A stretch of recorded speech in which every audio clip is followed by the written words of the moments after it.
Today especially I have to speak to people who feel weak to follow Sahaja Yoga, who are fickle-minded, those who lack strength, those who are afraid of taking Sahaja Yoga seriously. It is very important that fickle-mindedness must be seen clearly, why we are fickle. Mostly it might be the ego that is stopping you from doing something that is very, very important. The fickle-mindedness comes to us by various ways. As I said, one of them is ego. A fickle-minded person can be frightened by his own ego and he may stop doing Sahaja Yoga after going up to a point, because the ego might say, now here forward if you go, there is a tunnel in which you cannot enter. You should not go any further. It's very dangerous. It could be marked by your sloth. Sloth is the curse of this country, I feel. It's the curse of the Sahaja Yoga also. I do not know if it is the curse of the Western world. But sloth is something. It's like a devil that can keep you very much glued to your own positions and will not allow you to move on. For example, in the morning you get up and you think that, oh, it's all right. What's the need to get up early in the morning? There is no need to do any meditation. I'll do it tomorrow. Otherwise, you start thinking that it can be done after a month. Doesn't matter. Mataji is here. Everything will be all right. But you must know there are so many imperfections within you. And if you do not meditate now, seriously, take it up as a very serious thing, you may lag behind so much that you may be dropped out. Meditation is very important after Sahaja Yoga. You have slept and slept all your life. Sleeping is not so important. You have to today promise me that from tomorrow you all are going to get up in the morning and meditate. I was suggesting that if you take your baths in the morning would be better so that you won't have your sleeping condition. Sloth is such a devious thing that you do not see it. It explains everything. If you say, I am sick, it will say, oh, you are so sick, you should go to the hospital. If you say, I am tired, it will say, you are extremely tired. Why should you be so tired? It is nothing but your sloth is telling you that you are extremely tired, you better not do meditation now, you are extremely tired, you better take some rest, it's important. Sloth is worse than superego and ego. It is a kind of an inertia which pulls you down. And that inertia you have to really throw away and get out of it. Because it explains everything, you like it because it gives you little comfort, and you want to rely on your sloth. But Krishna has said in Gita that sloth is the worst thing that can happen to human beings. If they take to sloth, if they accept sloth, they will have all explanations for being slothful. Alasya, he calls it, is the worst disease, according to him, for any aspirant of spiritual life. You may think that, you see, I am not well now, or anything. Sloth can give you any ideas, because I don't have that, so I don't know what ideas it gives you. But it can give you any kind of idea that would be very, very appealing to you, because it knows how to please your ego.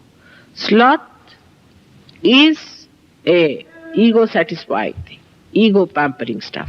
And it makes you feel, oh, you are very tired. What are you tired about? You are all young people, why should you be tired? You get tired so soon is nothing but your Mr. Sloth telling you are tired. You'll be surprised after feeling tired, you run for 2 miles, you can run.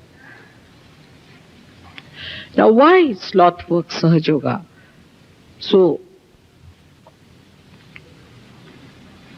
adversely? Why sloth works out against Sahaja Yoga so much? The reason is because we are not yet identified with our well-being. We do not think that we have to be better, we have to improve, we have to go further. There's a big gap, we have to do it. We are not identified with our progress. Supposing if I tell you in England that if you run 2 miles every day in the morning, you will get a beauty prize. 99.9% people or women of this country would be running early in the morning. Supposing if somebody tells men that you will get Mr. Universe if you run every day 5 miles in the morning, there will be, 99.999% people maybe running that. Because we are identified with that kind of a competition, which is very materialistic, which is of no value. But when you give up even that competition, you fall into another competition, is everybody is competing each other in sloth. They will get up in the morning, see around. Now, Kuli is still sleeping, all right, let me sleep. So Kuli will think he is still sleeping, let me sleep. So there is a big competition as to who is going to wake up first. Who is going to do this? And if somebody gets up, then one starts finding faults that he got up or what? He was just taking tea or he was talking. What about you? You were still in bed. At least he got up, was talking, doesn't matter. But he was kicking. What about you who was still slumbering in the bed? Now it's such a childlike thing, it's such a childish thing to talk about with such intellectuals as you are, such well-read and such well-posted people. That doesn't behove me, a mother of such great people, to talk like this. But sometimes I find my Sahaja Yogis are like 2-year-old children. And then I have to tell them that now you are grown up. You see, you can explain it. But how are you going to explain yourself? Because if you have to grow, if you want your tree to grow, you must change your priorities and your identifications. If you have to be a first-class Sahaja Yogi, you have to put your attention to it. I do not know how to fix it up. Supposing we fix it up like this. It's very childish, but I have to tell you because I have seen this is the problem. That the day I don't get up, I'll have to pay 10p. Let's keep it like that. If you are getting much more pay, then put it at 10 pounds. But something like that. Or you can say that day I'll give up one sweater of mine. Start it like that. It's very easy. People will say that, no, mother, when I meditate, something goes wrong with me. Means you are wrong. There's something wrong with you. So better sit down and meditate. Now, I must say, if you do not meditate, you are very selfish. That's the main point. Because when you come here, scorpions come out of me to bite my feet. There are snakes coming out of you to bite my feet. Do you want to do that to me? Or else to others also. The other day somebody came to my house and Chaya and all these people were there. He was so caught up that they were reeling with giddiness. And everybody was trying to take it out and work it out. If you want Sahaja Yoga to work out in this country and in the West, we have to understand our own value.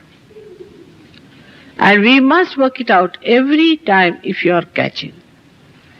Every time you meet me, you are catching. Then how are you going to feel the Kundalini?